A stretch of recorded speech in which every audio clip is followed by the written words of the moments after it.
la marque L'Oréal. J'ai eu la chance de recevoir 4 produits de chez L'Oréal, dont certains qui sont complètement nouveaux. Donc je voulais t'en faire une revue, te dire ce que j'en pensais, est-ce que ça vaut le coup de l'acheter ou pas. Si ça t'intéresse, c'est parti. Tout d'abord, je vais te parler du vernis infaillible. Celui-ci, c'est le Irrésistible Bonbon 005.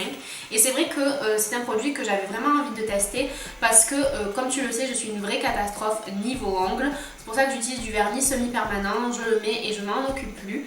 Et celui-ci, en fait, il a pratiquement les mêmes prouesses que le vernis semi-permanent, c'est-à-dire une couleur et une brillance qui résistent jusqu'à 12 jours.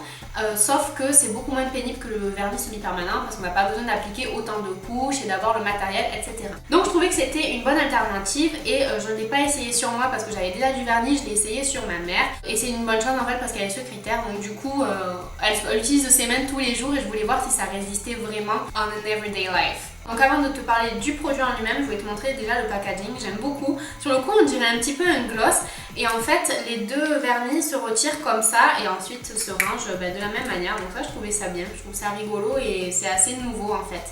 Au niveau de l'application et de la couleur Irrésistible Bonbon, j'ai pas trop aimé. Je trouvais que ça donnait pas exactement, là ça fait un rose pâle joli, alors que sur les ongles ça faisait plus avec un côté saumoné, enfin la couleur en elle-même j'ai pas aimé. Et le problème c'est que dès le lendemain, ma mère avait des trous partout en fait sur les ongles.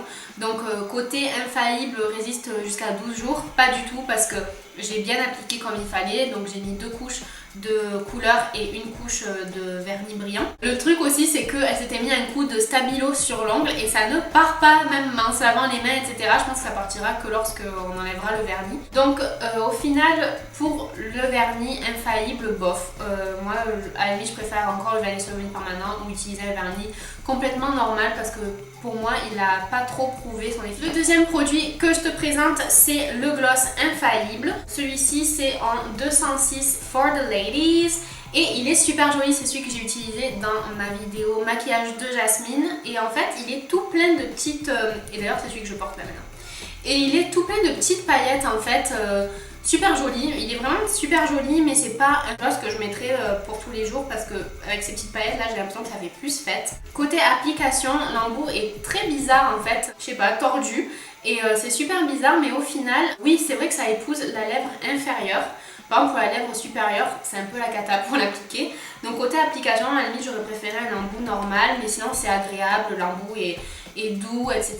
Je voulais savoir pourquoi il s'appelait infaillible parce que le jour où je l'ai mis, 3 quarts d'heure après j'en avais plus. Ils disent qu'en fait ça donne beaucoup de volume, etc. Bon ben moi je pense que c'est juste par le fait qu'il soit lumineux. Après j'ai pas l'impression non plus d'avoir une bouche énorme, je sais pas ce que t'en penses. Il s'appelle infaillible mais je pense que c'est plus parce que ça fait partie de la gamme infaillible plutôt que par le fait de sa longévité. Et enfin je vais te parler de mes deux produits chouchous, les deux mascaras. Donc en fait je dois avouer que quand j'ai vu la pub en fait à la télé, je n'aimais pas du tout. Je me suis dit ce mascara je n'essaierai jamais parce que pour avoir des cils en picot c'est pas la peine, ça m'intéresse pas. Et puis donc quand j'ai vu que je pouvais les tester, je me suis dit bon on va leur donner une chance, on sait jamais. Black Angel et Miss Manga, c'est seulement la couleur qui diffère entre guillemets parce que l'applicateur il reste le même sur les deux mascaras. Personnellement, je vois pas de différence entre Black Angel et le noir. J'étais très agréablement surprise par les mascaras. Déjà en fait l'applicateur il est en forme de cône et il allonge vraiment mais très très bien les cils, surtout à l'extérieur. Moi tu sais que mon test pour savoir si un mascara allonge mes cils c'est que je fais comme ça et si mes cils atteignent mes sourcils c'est que c'est bon. Et donc là c'est le cas, je trouve qu'il est très allongeant, il recourbe très bien les cils.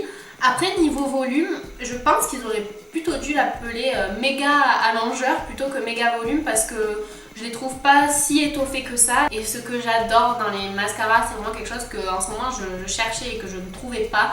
C'est le fait que quand on s'en met sur la paupière, si toi aussi tu t'en mets sur la paupière à chaque fois que tu mets du mascara, aime cette vidéo parce que tu n'es pas toute seule. Donc j'attends que ça te sèche et pour retirer le mascara. Et il y a plein de mascaras où ça ne fonctionne pas, ça ruine les fards, ça ruine le make-up. Et avec celui-là, c'est pas du tout le cas. Je laisse sécher et ensuite je retire très délicatement avec un coton-tige et le résultat est juste parfait. Le fard n'est pas enlevé, c'est vraiment que le mascara sur la paupière qui a été enlevé. Au final, je le trouve allongeant, je le trouve étoffant, c'est pas le mascara le plus volumateur du monde, mais non, j'ai déjà dit ça sur une autre vidéo d'ailleurs. Je crois que c'était sur le truc de Rimmel et je crois que je l'ai redit sur une autre vidéo après en disant, je crois que je l'ai redit. Anyways. On vérifiera. Et au niveau de l'applicateur, c'est super agréable parce qu'en fait, il y a un genre de petite boule au milieu qui fait que c'est très flexible et du coup c'est très simple d'appliquer le mascara. Tous les cils sont vraiment bien attrapés et ce que je voulais dire aussi c'est que la formule elle cartonne pas du tout les cils. Ils sont flexibles, voilà, ça fait pas carton et bien sûr ça ne coule pas. Alors bien sûr la dernière fois j'ai fait 2h30 de karaté, au bout de 2h30 de karaté j'avais peut-être un petit peu transpiré quand même, donc ça avait un tout petit peu coulé sur les paupières supérieures, mais si une journée normale ça ne coule pas, j'avais pas les petites pites noires qui tombent sur les joues, c'est vraiment super. Donc vraiment ces deux mascaras ça a été un vrai coup de cœur. N'hésite pas à me dire toi ce que tu en penses, si tu as déjà essayé ces produits là, si peut-être ils font partie de tes chouchous. Dis-moi ce que tu en penses dans les commentaires. N'oublie pas de t'abonner juste ici et je te dis à très vite pour une prochaine vidéo Halloween. Gros bisous.